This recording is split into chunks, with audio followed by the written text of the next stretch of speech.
Morning সবাইকে। কেমন আছো? নিশ্চয়ই সকলে ভালো আছো, আমিও ভালো আছি। আজকে সকালে একটা ভিডিও 12টার আগে অন্তত তোমাদের দেওয়ার চেষ্টা করব। এরপর থেকে নিয়মিত ভাবছি দুটো করে ভিডিও দেওয়ার চেষ্টা করব। যেদিন পারবো সেদিন পারবো না। আজকে ঘুম থেকে উঠে অফিস আছে, কিন্তু আমার কাজকর্ম সব হয়ে গেছে। কালকে সব রান্না রয়েছে, আজকে গরম করে খেয়ে অফিসে চলে যাব। তাই ভাবছি যে একটু সময় যখন আছে তখন একটু তোমাদের সঙ্গে অন্তত 10 মিনিটের একটা ভিডিও করি। তা আমি গতকাল যে ভিডিওটা দিয়েছিল সেই ভিডিওটা দেখেছি, এবং সন্দীপ যে ভিডিওটা দিয়েছে দুটোই দেখেছি। তবে তুলনামূলক একটু স্পিড বাড়িয়ে দেখেছি সন্দীপেরটা, কারণ সন্দীপের ভিডিওতে কি কি কি দেখায় সেটা আমরা জানি। আর ও কখনো কোনো রকম এক্সপ্রেশন অতিরিক্ত দেয় না, যেটা স্বাভাবিক একটা নর্মাল ব্লগ, গ্রামগঞ্জের ব্লগ। সেখানে সবুজ সর্ষে ক্ষেত, চাষের জমি চাষ করে পড়ে আছে, ওর মা কাঠে রান্না করছে, ঝাড়ু বাঁশের ডানটির আগায় ঝাড়ু বেঁধে উঠোন ঝাড় দিচ্ছে, কিষাণুর যত্ন, কিষাণুর পড়াশোনা, কিষাণুর রূপচর্চা, এগুলো নিয়েই চলে ওর ব্লগ। শান্ত, সৃষ্ট, সুন্দর, মাধুর্যপূর্ণ গ্রামের একটি ব্লগ, যেখানে নেই কোনো কোলাহল, নেই চেঁচামেচি, নেই চিৎকার, নেই কোনো অট্টহাস্যি, নেই কোনো ঝগড়া ঝামেলা। হাসি হলেও সেটা শান্তভাবে হাসি। কথা সে তো মনে হয় না যে ওদের বাড়িতে একমাত্র কিষাণু আর সন্দীপ ছাড়া একটু জোরে কেউ কথা বলে। ওর মার কথা তবু শোনা যায়, কিন্তু ওর বাবার কথা একদমই শোনা যায় না। খুব তীক্ষ্ণ শব্দ শোনার জন্য তীক্ষ্ণ শব্দযন্ত্র যদি ব্যবহার করা হয় তবেই সন্দীপের বাবা কথা স্পষ্ট শোনা যায়।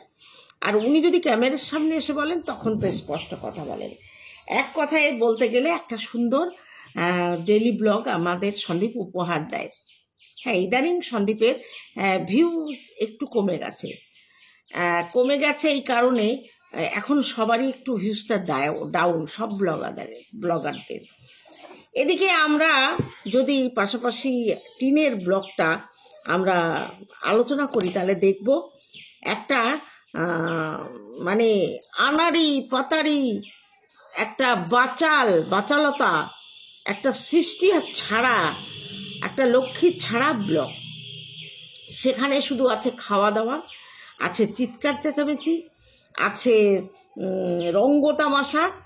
ব্লগিং বলতে তেমন কিছু নেই, ছাদে গিয়ে ফুল দেখানো, আর এই বাড়িতে কি রান্না হচ্ছে, চা হচ্ছে, এই সুন্দরী কি করছে, সুন্দরীকে খেতে দিচ্ছে, একটুখানি বিস্কুট ছুঁড়ে দিচ্ছে, এইসব নিয়ে একটা উশৃঙ্খল ব্লগ। তা কথা হচ্ছে যে টিন যখন রাস্তায় বেরোয় কিংবা ব্লগিং শুরু করে, তার কিছুক্ষণ পরেই কিন্তু শুরু হয়ে যায় রাউডিপানা। সেই কিছু বকাটে ছেলে রাস্তা দিয়ে যাওয়ার সময় যেমন শীষ দিতে দিতে যায়, চিৎকার করতে করতে যায়, আরে বাস কি সুন্দর, we we we we we, দেখো দেখো দেখো দেখো, ওরে সুন্দরী, এ জামাই এসেছে, আয় সুন্দরী সুন্দরী। আর বাবা এলে তো বাপি যেন গদ গদ হয়ে পড়ে, মনে হয় যেন একেবারে কিষাণুর থেকে ছোট পুক্কি বাচ্চা। মানে দেখলে শরীর একদম চিরবির করে ওঠে। আর ভিউজ কারা যেন বলেছিল, ওরে বাবা উন্নতির শিখরে কোথায় চলে গেছে, ভিউজের গাদা হচ্ছে। সেখানে দেখলাম মেরে কেটে 34, 42, 24, 25, যদি কন্ট্রোভার্সির ছোঁয়া থাকে সেটা মেরে কেটে 45 থেকে 50-এর মধ্যে থাকে। কতদিন আর ছল করে মানুষকে ঠকিয়ে আর কতদিন ভিউজ নেওয়া যায়। সন্দীপের ভিউজটা খুব আপও হয় না, ডাউনও যায় না, মোটামুটি থাকে। তাতে ওর দুটো চ্যানেল থেকে যা ইনকাম হয় চলে যায়। আর এদের ব্লগিংয়ে শুধু কেনাকাটি টাকা পেয়েছে দুহাত ভরে খরচ করে। আজকালকার দিনে মোটামুটি যাদের সচ্ছলতা আছে তারা 2-3টে রূপোর আংটি পরে প্রয়োজন ছাড়া, যদি কোনো স্টোন রূপো দিয়ে করে তবেই। অ্যাকচুয়ালি মানসিকতা ছাপড়িত, মানসিকতা ছাপড়ি। দেখো কোথাও আংটি নেই, কোথাও আংটি নেই, তার মানে কি আমি আংটি কিনে পড়তে পারি না? পড়তে পারি না। বাজারে গেলাম, একটা ইমিটেশনের আংটি কিনে পড়লাম। এই মানসিকতা কাদের? ছাপড়িওয়ালাদের। ওর সেই মানসিকতা যায়নি। 5 বছর ও সন্দীপদের বাড়িতে ছিল, ওই ভদ্র হয়ে থাকাটা ওর ক্ষেত্রে আর সহ্য হচ্ছিল না। কারণ সন্দীপদের বাড়িতে অত চিৎকার চেঁচামেচি এসব তো চলে না। না, আমার বাড়িতে ওরকম চিৎকার করলে আমি বের করে দেবো, সে যেই হোক, আমার মেয়েই হোক আর যেই হোক। মাঝে মাঝে একটু হাসি তামাশা সেটা মারা যায়, কিন্তু রাস্তায় বেরোলে টোটো থেকে চিৎকার করে লোককে টোন্ট কাটা। মালদ্বীপে গেছে ওরা, মালদ্বীপ, অরিজিনাল মালদ্বীপে যাওয়ার অকাত ওদের আছে কিনা আমি জানি না, কিন্তু এমন ভাবে বলছে মনে হচ্ছে ওরা অরিজিনাল মালদ্বীপে চলে গেছে। ওখানে গিয়ে নানান রকম অ্যাক্টিভিটি আছে। তা ওই ঝোলা ঝুলছে, ওই দেখো সাইকেল চালাচ্ছে, আরে আমরা ঘটি গরম খাবো, ঘটি গরম। সে এমন ভাব করছে মনে হচ্ছে অসভ্য একটা পরিবেশ তৈরি করছে মেলার মধ্যে। মেলায় যাওয়া, আবার রাস্তায় চলতে চলতে শুটিং হচ্ছে, শুট করে আসি। আরে দেখ, 2 পয়সার নায়িকা নিজের চরিত্র নষ্ট করে চ্যানেল দাঁড় করিয়েছে, নিজের পরকীয়াকে দেখিয়ে মানুষের কাছ থেকে সিম্প্যাথি আদায় করে, ঘৃণা আদায় করে ভিউ কামিয়েছে। এরপরে মানুষ দেখবে না। এমন একটা দিন আসবে ওর ভিডিও কেউ দেখবে না। কি আছে ওর ভিডিওতে? কিছু আছে? কিছু আছে দেখার মতো? কিছু আছে না? সুষ্ঠুভাবে ঘুম থেকে উঠে সুষ্ঠুভাবে একটা ব্লগ পরিচালনা করা, কিচ্ছু না এসব। ওর ব্লগিং এ বাইরে যাওয়া, ফুচকা খাওয়া, হই হট্টগোল করা, এই ভিডিও শুট করা, এই একে টোন কাটা, ওকে টোন কাটা, ফুচকা খাওয়া, চপ খাওয়া, চা খাওয়া, এই সুন্দরীর সঙ্গে চিল্লামিল্লি করা, এইসব হচ্ছে ওর ব্লগিং। কোনো একটা সুস্থ পরিবেশ, ডেইলি লাইফ স্টাইল মানুষের এরকম হয়? প্রতিদিন মানুষ এরকম অসভ্যের মতো চিৎকার করে ব্লগ করতে পারে? তা ওর কালকের ভিডিওতে একটা সুন্দর কমেন্ট এসছে, দারুণ কমেন্ট। ওর সাপোর্টার, ওর ভালোবাসার ভিউয়ার্স ওকে ভালোবাসে, কিন্তু সে ওর কার্যকলাপে ব্লগিং দেখে বিরক্তি প্রকাশ করেছে। এবং সেই বিরক্তিটা কেমন, চলো তোমাদের সঙ্গে একটু শেয়ার করি। কমেন্ট আমি পড়ছি। তোমায় আগেও বলেছি ভিডিওতে এত চিল্লাবেন না, বাস যাচ্ছে আর সময় পায় না। নিজের কথার একটা সফটনেস সেট করো। সফট ভয়েস শুনতে অলওয়েজ ভালো লাগে, আদারওয়াইজ ভীষণ কানে লাগে। যে কোনো বাড়িতে চিল্লামিল্লি বেশি হলে কিন্তু একটু পরে বিরক্ত লাগে। সেখানে এটা তোমার ব্লগিং চ্যানেল, ভীষণ বাজে লাগে। নন স্টপ এত চিল্লিয়ে গেলে মেলাতে, রান্না করতে গিয়ে এক্সাইটমেন্ট এক্সপ্রেস করো, এক্সিলেন্ট এক্সপ্রেস করো, বাট সেটা এতটাও লম্বা টাইম ধরে কন্টিনিউ করো না। যে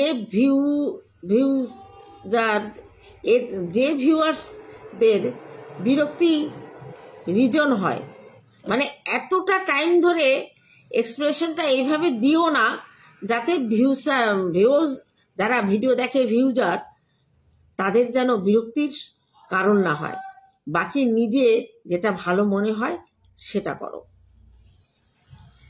যাই হোক, এই যে একে যে এই কথা যে বলেছে, সে কিন্তু সত্যি সত্যি ওর ভালো চায়, তাই এটা বলেছে। তা ও কি ভালো শোনার মানুষ? ওর বাবাও ব্লগিং করতে গিয়ে যেমন করতো, কর্মক্ষেত্রে গিয়ে নাঙ্গা পোঙ্গা করে পুলিশদের দেখিয়েছিল। এনভিএফ পুলিশ না, এনভিএফ ওরা।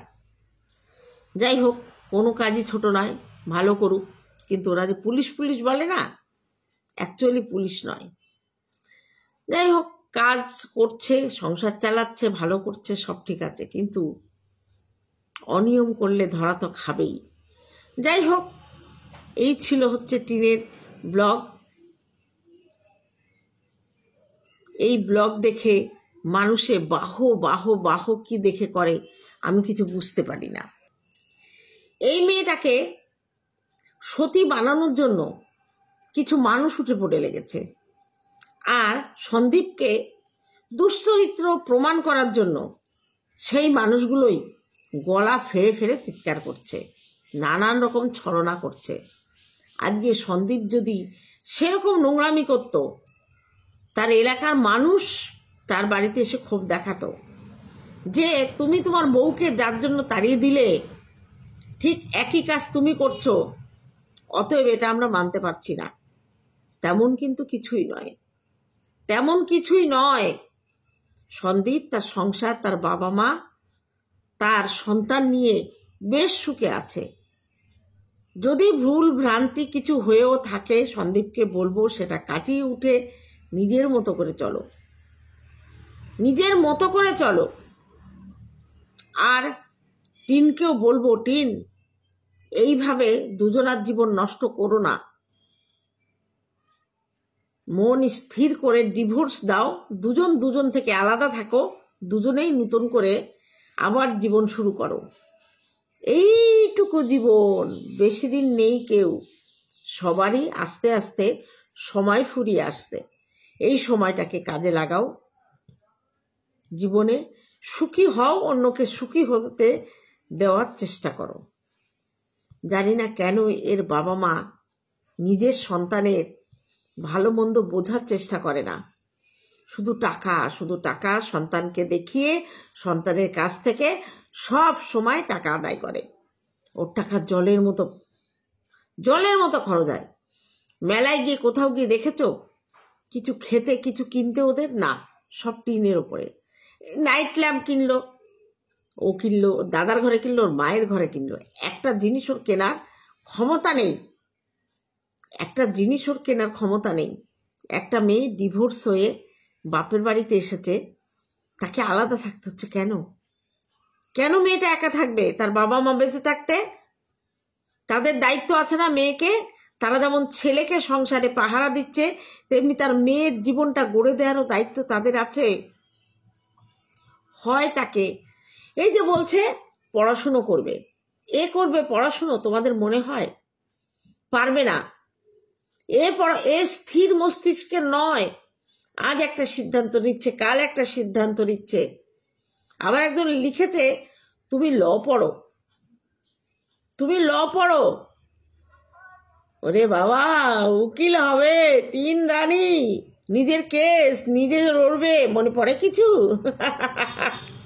আর মনে করালাম না। ওকালতি পড়বে, ও জীবনে কিচ্ছু করতে পারবে না। ও পারবে খেতে, বেড়াতে, ঘুরতে, আর তারস্বরে চিৎকার করতে অসভ্যের মতো। এটাই ওর অকাত। আর ওই বাজারে গিয়ে ওই টিন ভাঙা বিক্রি, প্লাস্টিকের জিনিস কিনবে, আর ওই রূপোর ইমিটেশনের গয়না কিনবে। সোনার গয়নাগুলো কে ভাঙিয়ে পর, কি বলবো আর। তা চলো, আজকের টাইমও বেশি নেই, এখনই স্নান করতে হবে, খেয়ে দিয়ে অফিস যেতে হবে। চলো, আজকের ভিডিও এইটুকু থাকলো, দেখা হবে অন্য কোনো ভিডিওতে। ততক্ষণে তোমরা সাবধানে থেকো, পারলে রাতে একটা ভিডিও দেবো, ওটা একটু বড় দেবো। টাটা আমার ভিউয়ার্সদের জন্য।